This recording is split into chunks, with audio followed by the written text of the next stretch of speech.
ఒకప్పుడు హైదరాబాద్ చుట్టుపక్కల ద్రాక్ష తోటలు ఎంతగా ప్రసిద్ధి చెందాయో తెలిసిందే. నగరానికి వచ్చి వెళ్లే ప్రతి వారు ద్రాక్ష కొనుగోలు చేయటం సర్వసాధారణంగా జరిగేది.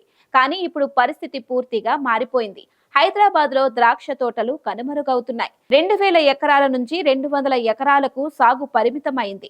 ఉమ్మడి రంగారెడ్డి జిల్లా ఒకప్పుడు తీయని ద్రాక్ష తోటలకు పెట్టింది పేరు. కీసర, మేడ్చల్, ఘట్కేసరి, సామీర్పేట్, కందుకూరు, మహేశ్వరం, శంషాబాద్, ఫరూక్ నగర్ తో పాటు ఉమ్మడి మెదక్ జిల్లాలోను గజ్వేల్, ములుగు, వర్గల్, తూప్రాన్ మండలాల్లోని సుమారు 5,000 ఎకరాలకు పైగా ద్రాక్ష తోటలు ఉండేవి.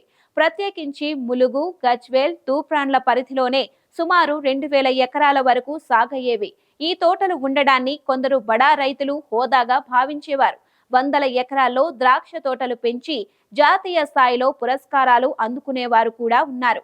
హైదరాబాద్కు చెందిన కొందరు వ్యాపారులు వంటి మామిడి, తునికి బొల్లారం, తునికి కాల్సా, తుర్కపల్లి తదితర ప్రాంతాల్లో భూములు కొనుగోలు చేసి కౌలుకు తీసుకొని ద్రాక్ష తోటలను వేసేవారు. తాజే, గణేష్, బ్లాక్, థామ్సన్, సీడ్లెస్ రకాలను ఎక్కువగా సాగు చేసేవారు. 18 మిల్లీమీటర్ల సైజులో పండిన ద్రాక్షను మన అవసరాలకు పోగా కర్ణాటక, తమిళనాడు, ఒడిశా, పశ్చిమ బెంగాల్, ఛత్తీస్గఢ్ రాష్ట్రాలకు, విదేశాలకు కూడా ఎగుమతి చేశారు. కానీ ఇప్పుడు ఆ పరిస్థితి కనుమరుగైంది. కేవలం మేడ్చల్, కీసర, ఘట్కేసరి ప్రాంతాల్లో ఇప్పుడు సుమారు 200 ఎకరాలకే ఈ పంట పరిమితమైంది.